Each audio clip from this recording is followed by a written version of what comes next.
you can see a downward spiral in the Johnson Banks era post Emanuel Steward. You can see a downward spiral, not an upward spiral, a downward spiral. None of the pundits had anything good to say about his efforts. They were mediocre. Mediocre. Because you can't take a young man and put him into a world championship atmosphere and say, okay, you're the trainer. Go ahead, do your thing. I can say these things now because Vladimir Klitschko is retired. I don't have to hold my tongue no more because he's retired. And I'm telling you, it was bullshit. Anybody with eyes can see. Anybody that knows boxing can see that era was bullshit. How much does you can look at the Jennings fight. Look at the Jennings fight. Look at just observe the Jennings fight. Just the one fight. Just observe the Jennings fight. Observe the Jennings fight. Observe the instructions that was being given in the Jennings fight. Mm-hmm. You tell me those instructions made the difference. Just boxing, just boxing, just boxing. Just box him. Just box what? Jennings is the fucking rabbit and you got the gun. Box what? Cut the ring down and blow him out of there. But Jennings got courage round after round after round after round because of those instructions. Just puff and knock him out. Jennings wasn't going to break an egg with a sledgehammer in that fight. He only did what Vladimir Klitschko allowed him to do. It's the mentality of a teacher, of a trainer. It's the mentality.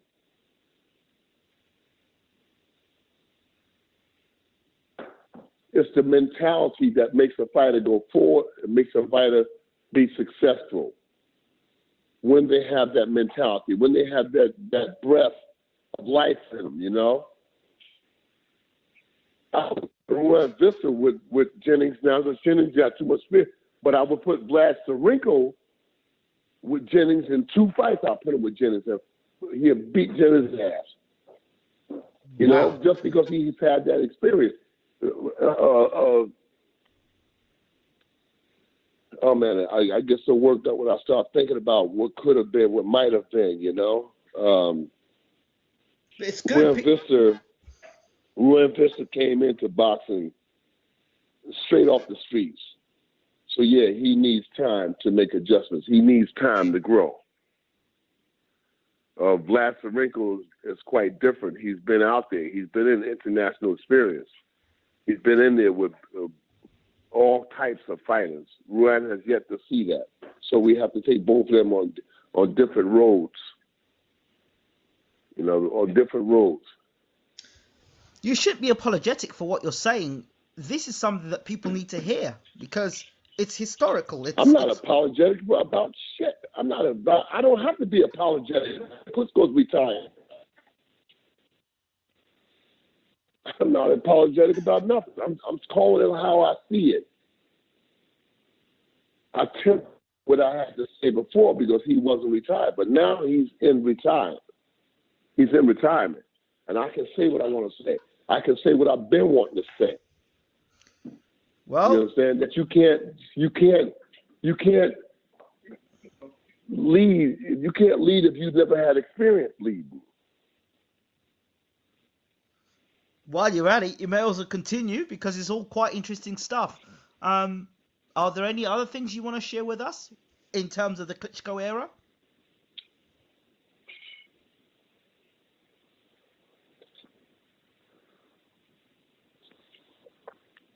I think that Vladimir Klitschko was deflated at the passing of Emanuel Steward. I think that Vladimir Klitschko believed in Emanuel Steward so much that when Emanuel Steward passed, and so did the career of Vladimir Klitschko. I don't think that he ever regained consciousness after the passing of Emanuel Steward. He was just so into Emanuel Steward, he couldn't get his breath after that. I think it really affected him as a boxer.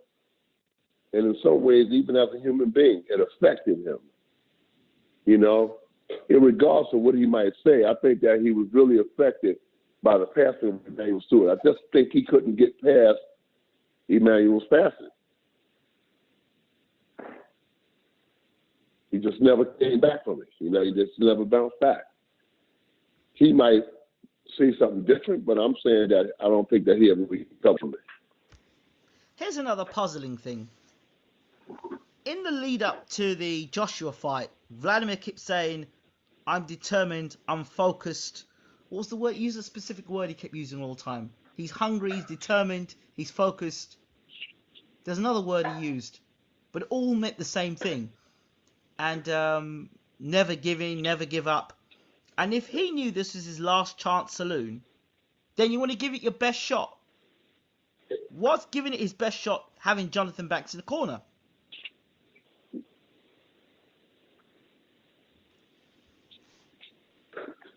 What is Jonathan Banks right now? 34 years old?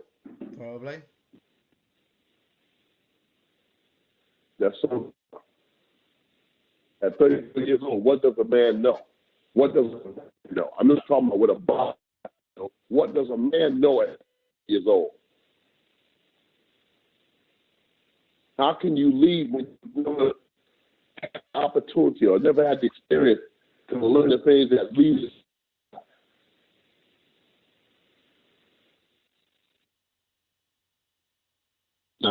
At 34 years old, very few.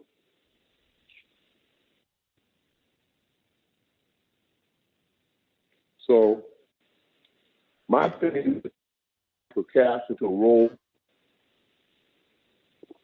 and he could not live up to the expectations of a leader. Even though he might have tried, he couldn't live up to the expectations. I can tell Vladimir Klitschko in the Jennings fight to just keep boxing. Keep boxing what? I would have told Vladimir Klitschko from the jump, he cut the ring down, back him up behind the jab, and drop right hands on him. Engage Jennings. Engage him. I always said to Vladimir, I said, you've got to get back to boxing the way you were boxing when you fought Ray Mercer. Somebody we boxed here in Las Vegas. Calvin Brock. He got to get back to boxing like Brock, but it was somebody we boxed here in Vegas too. Samuel Peter? Shuford, Charles Shuford. Shuford, okay. Shuford. You got to get back to boxing when you box with Shuford, Mercer, McCline. I've always told him that throughout his career. You've got to let your punches go. You've got to let your punches go. You got to get back to those days when you were gambling. You've got to get back to but all this here tit for tat boxing, tit for tat tag kind of boxing. No, you got to get back to boxing. Was gambling when you was rolling the dice. And I always told him that. I said the only way you're going to restore your boxing career is let go, roll the dice, see what's going to happen. You'll never know what's going to happen unless you roll the dice.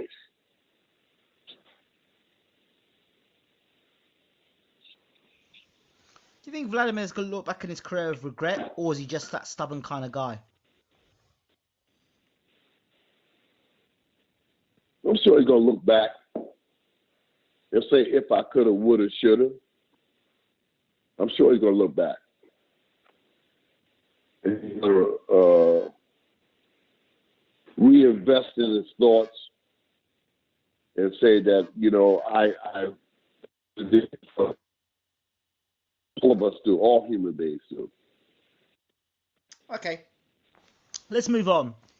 Another former fighter of yours, Alexander Usyk, is going to be fighting Marco Huck in the Super 8 tournament. What are your thoughts on that fight and Huck's chances and Usyk's chances in the tournament?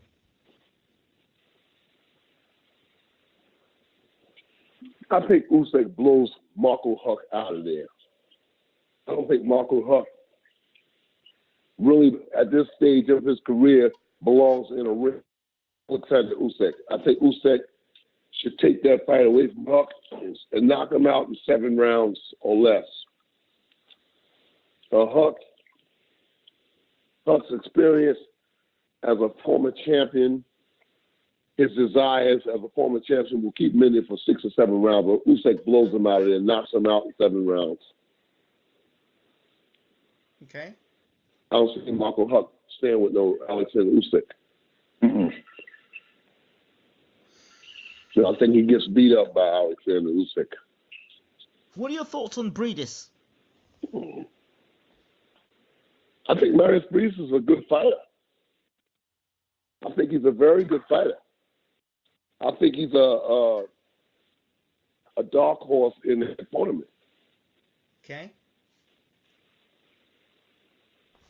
I think that Breedis is a good fighter. I think he's a dark horse in the tournament. I don't think that he beats Alexander Usyk, though. What about Gassiev? Gassiev is a tough, rugged puncher. And he's going to put, and he's going to try to land. It could be an interesting showdown between him and Usyk. Perez is in there. Mikey Perez is in there. He's another puncher. Mm-hmm. You know, he's another big puncher. If Usyk can stand up to those kind of punches, it's going to be interesting. There's 2 Cubans in that tournament. Mikey Perez and what's his Dodicus? Maybe, yes. You know, those guys are big punchers. If he can stand up to those punches and continue to box, because Usyk's forte is boxing. Even though he has good punching power, his forte is being able to box, being light on his feet, good movement, you know, good in and out movement. What are your thoughts on Usyk trying to entertain the American public as opposed to sticking to his boxing skills, especially in this tournament coming up?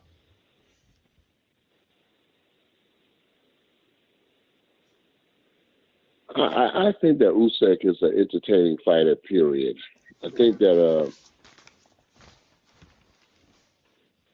he has a good premise to entertain. You know, he's a good boxer. He's in and out. He's got good movement. He's got good eyes, good reflexes, and a good chin. I think that he could be an entertaining fighter going down the road. But I think that styles make fights. You look at this last fight with Lomachenko. Lomachenko didn't look as good as he wanted to because the guy that he was fighting could box. The kid that Lomachenko was in there with, he can box. And it wasn't an easy fight for him. He missed a lot of his punches because the kid simply had a good defensive posture. And I think the Usyk is much the same. I think that Marius Breedis, it could cause problems for Usyk because I've seen Breedis in with Klitschko. I think that Breedis can cause problems. On a good night, Breedis can cause problems. So I think that Usyk is an entertaining fighter, but I think that him and the Russian kid, Gassiev, is going to be a good fight. Who's the best cruiserweight in the world, in your opinion? You know I'm going to say Usyk. Usyk is the best cruiserweight in the world, in my opinion. Not because of his punching power, not because of his boxing ability, because of the whole package. He has the whole package. These other guys just have a particular part of the package. Usyk has the whole package. Good eyes, good reflexes, good combinations, good stamina. You know, he just has the whole package, whereas the other guys has this or that. Usyk has the whole package. So, yeah, I think that Usyk is the best cruiserweight in the world. I think that he wins that tournament. And I would be very disappointed if he didn't win that tournament. Okay. Chris Eubank Jr., you said that Arthur Abraham stood a good chance of beating him. Eubank did a number on Arthur Abraham. Your thoughts? Eubank came in and did what many people expected him to do against Abraham. Abraham is old and shot now. He needs to go away. But kudos to Chris Eubank. Chris Eubank Jr. Kudos to him. He won the. Does he win the Super 8? Eubank Jr. Who's in the Super 8? I didn't know there was a Super 8 going on. Yeah, he's in it. George Groves is in it. Eklund's in it. There's another guy he's fighting. I can't remember the guy's name. And Jamie Cox is in it. The only two people that are not super middleweights are not in it are Ramirez and DeGale. Yeah, I'm not big on Eubank. I'm not big on him. I'm not big on the guy. Okay. Any particular reason? I'm not big on. I just don't like him. I just don't like him. I just don't like. I can't embrace him for some reason. Okay. I'd like to see him and DeGale fight. Okay, fair enough. Let's talk a little bit about Golovkin and Canelo, the big fight round the corner. Mm-hmm. Your thoughts? I like Golovkin going down the stretch. I think that Canelo will win the first 6 or 7 rounds, but I like Golovkin going down the stretch. I think that he overpowers him going down the stretch. I think that he takes him. I think he wins a decision. Golovkin wins the decision in the fight. Okay. The unification, undisputed light welterweight championship of the world, Terence Crawford versus Julius Ndogo. What do you think? Interesting fight. Ndogo, we haven't seen a lot of him. But what we have seen is that he has agility, and he thrives on landing punches. He thrives. He seems to grow with his ability to land punches. Every time he lands, he seems to get an injection to be excited enough to go forward. So that's an interesting fight. But Crawford probably wins the fight by decision. But Ndogo's is an awkward guy, and he throws punches. He throws punches. He comes forward. He throws punches. Okay, let's talk a bit more heavyweights. The whole Deontay Wilder, Stavern being his mandatory since February. Blasterico can fight Deontay Wilder now. You're joking. No, just joking. Vlad is standing here. That did, Vlad is standing here in front of me, so I said that. Okay. Maybe Roar. Maybe Roar can fight him. If Roar lands a punch on him.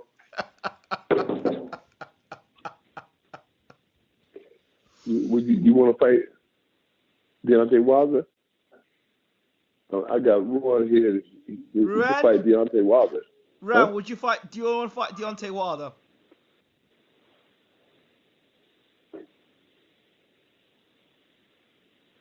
Go ahead, ask me.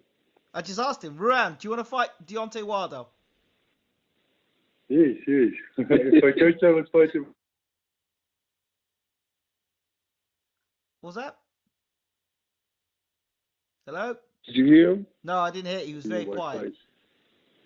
Well, I fight him like this. He said, yeah, he's fighting to get him.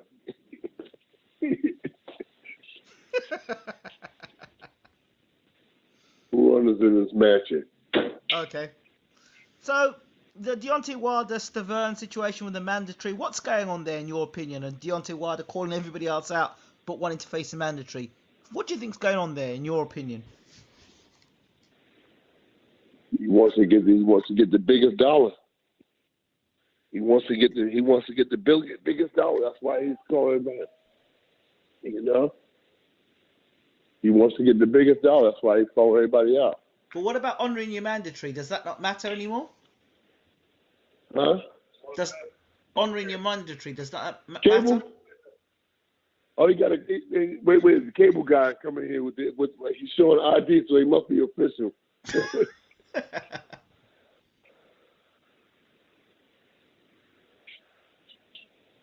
What the hell? Come around here, man. They got this here. Yeah, open the. Tell Ruben open the gate, man. He got us locked in here, man. Can't nobody open.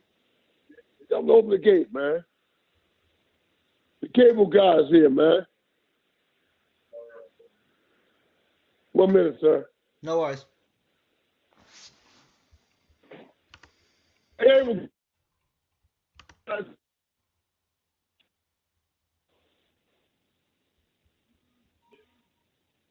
get him in here. Go ahead. What you saying?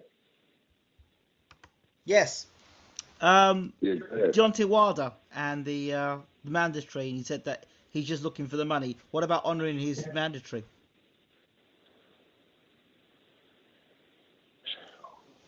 I guess that Deontay is like most of the other guys around now. They want to make them most money for their efforts. You know. I guess that he's looking for a fight, Joshua, because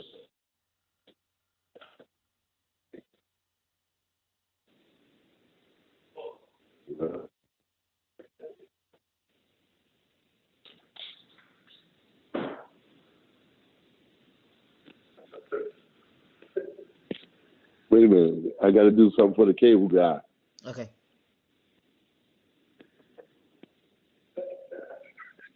The cable guy's here, so I had to give a little.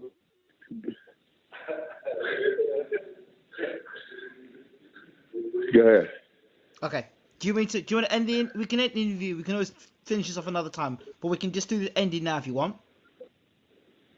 No, we could do that. You sure? We could, yeah. Okay. So yeah. So your thoughts on the Hughie Fury versus Joseph Parker? Good fight, but in my mind, I think Joseph Parker wins that fight because Hughie have not been busy enough. You can't just stay in a gym sparring and think that you could be ready for a guy like Joseph Parker. So I got Joseph Parker to win that fight. How? You know, I think Joseph. You know, I think that he wins the fight by decision, but a TKO wouldn't be out of the question.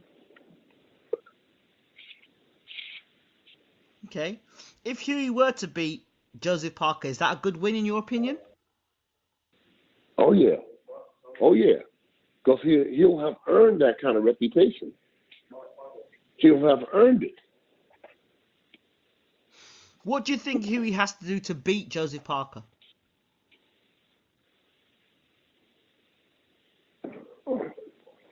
I think that Hughie would have to come forward to beat Joseph Parker. He would have to come forward, and he'd have to work behind his jab effectively. That would be the big pros and cons of that fight. To work behind his jab effectively, to cut the ring down, and stay in Joseph Parker's face, not the opposite. Okay. What are your thoughts on Big Baby Miller? His win against what's his name again?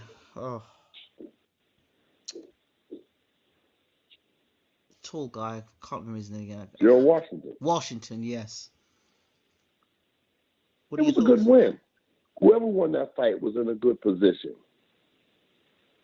It was a good win for Jarrell Miller. It was a good win. It wasn't an extraordinary win, but it was a good win. That puts him in contention. I've likened Jarrell Miller to like the American version of Derek Chisora. What do you think? I think he's more of a Dillian White. Okay. And I'd like to see that fight. That's a fight that I'd like to see, Dillian White versus Jarrell Miller. Okay. Then whoever wins that fight would be in contention to fight for the world title, in my mind. Okay. They're sort of like on the same level to me, you know? All right. In punching power, in boxing skills, in desires, and talking out of their heads most of the time. Okay. I think that would be an interesting fight. Okay. I think it would be an interesting fight, very interesting. The sad news about Shannon Briggs, him being caught. Oh yeah. What are your thoughts? Well, that's just about seals the deal for Shannon Briggs. I think it's done and over with now. Talk of I him. think it's done and over with. I think they're gonna suspend him. Talk of him. If they suspend him, then that buries him. Yeah, there's talk about him coming back in October and fighting against Povetkin. Yeah, but how? What about? They just found him. They just found him to have steroids in him a couple of months ago,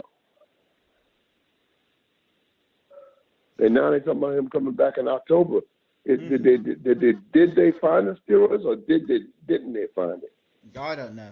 They did find it. Why hasn't there been suspension? It's making mockery of the sport if that's the case. But people had their suspicions about Shannon Briggs for a long time now. It wasn't just now. People have suspected it for a long time. Right. I mean, it was no... Right. So how could that be that he's going to fight in October? It's like making mockery of the sport. Nothing and no one should supersede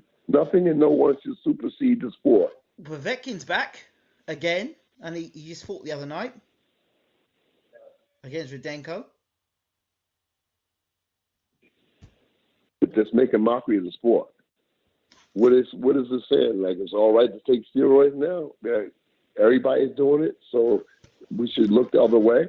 Well, there's a lot of talk within the boxing circles that there are a lot of people within boxing that are taking PEDs.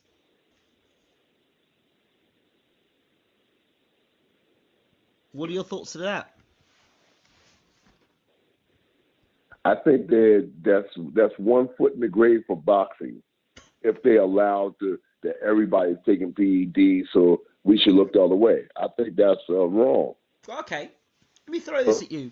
Tony Thompson said it's better that we're all allowed to take PEDs, so then nobody's cheating.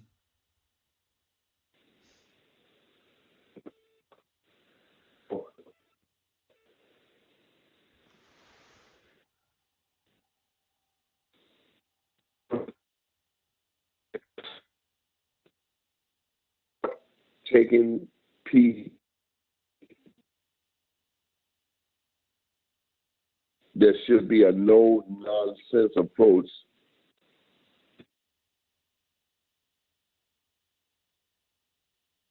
Consuming.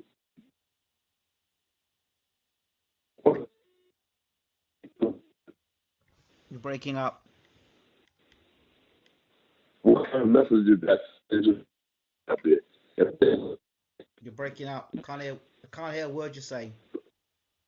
Wait a minute. Go somewhere else. Move somewhere else in the house. Can you hear me now? Yes, go ahead. What kind of message is that sending to the young guys if they're allowed to take PEDs? It's happening anyway. At least this way, that nobody's ahead of the game. Everyone's on a fair playing field. No, I still say no. Okay. No, I've got grandsons. I've got grandsons who athletes playing football and lacrosse and other sports like that. I don't want my grandsons involving themselves in PEDs or thinking that it's all right to indulge in PEDs. I don't want that. I can understand that totally. I do not want that. Yeah, but then we're in a sport at the moment that people are taking it and getting away with it. It doesn't make it right. It does not make it right. It does not make it right. No, it doesn't make it. And then 5 to 10 years from now, I'm looking at my grandsons laying in a casket because they was on PEDs. I know. No. I know. I'm not saying it's right, but it would be fair if one person taking it, everyone should be taking it, or nobody should take it. No, I think they should be banned from the sports that they're involved in. Absolutely. If you get found with PEDs in your system, you should be banned from the sport. Absolutely. Find something else to do. If you can't win on your own abilities, then find something else to do. Okay, I'm going to close on this point. David Price is back. He's left Dave Colwell, and he's gone over to Derry Matthews to train him now. What are your thoughts? So, David Price is just not going to make it. It's just not in the card for him to make it. You know, it's just not in the card for him to make it. I don't think that David Price has it. I think he's missing the ingredients. I think David Price will wind up being an opponent for Usyk when he steps up. David Price, if David Price were to ask Uncle Bashir to train him, could you change Price, or is it too late in the day? I think it's too late in the day. I think he's been stopped 3 times now, right? Yep. Yeah, I don't think that would be a successful venture for me. Okay. I think it wouldn't be a successful venture for me. I think that at some point, you've got to throw in the towel. He's been knocked out 3 times, you know, and I wouldn't want to roll the dice on something like that. Wow. I'm hoping that. I don't think so. I think that being TKO'd and KO'd, I think it becomes a culture for them. You know, like it's okay. I can lose this fight and come back, you know. No, I don't think that I can help them. Okay. Your thoughts on Carson Jones and Margarito? Carson Jones wins that fight. Okay. And if he doesn't win that fight, he can cash in. Oh dear. Fair enough. Is there anything else that comes to mind that you'd like to talk about, Uncle, before we finish? Len Visser and Vlad Sarenko. I've got my eyes on these guys. In my mind, I'm one of the top trainers, if not the top trainer in the world right now. And I think that I can purge the championships out of them. If I can take these 2 men to the world championship, then I'll be in boxing heaven, you know. And I'm reaching down as deep as I can go for them, you know, to make them become world champions. And we're not going to dilly-dally around. We're not going to be ducking and dodging. Once I got them to a status where I think they can walk on their own, then we're going to go for it. We're going to go for it. In terms of Sarenko, you know, that'll be sooner than Vroo and Visser. How soon are we looking at Sarenko fighting guys with names? 15, 16 fights. Okay. He's got 3 fights now. By the time he gets 15, 16 fights, I'm going to put him in. And how regular are you going to have him fighting? We're going to fight every 3 months. Every 3 months? Every 3 months. Every 3 months. Every 3 months. So you're not going to go down the Huey Fury of fighting once a month then? No. No, because I don't think that serves any real purpose. I don't think that really serves any purpose fighting every month. You know, what is that saying about the opponents?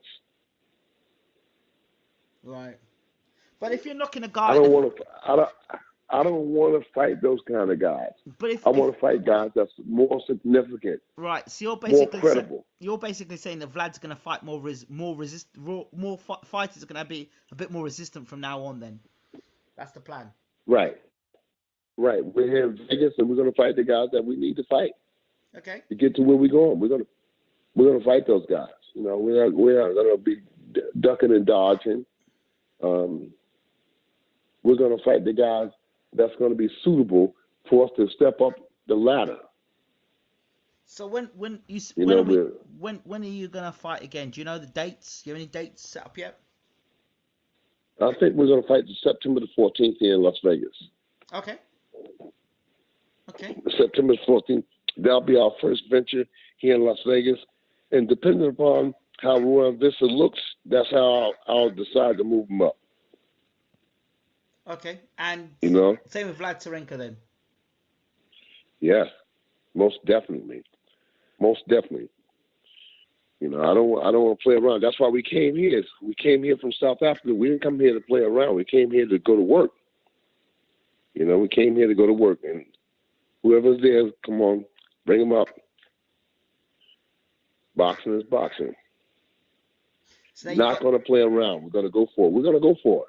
Well, they've got your undivided attention now. You don't have to run off with Usyk. You don't have to run off with Klitschko.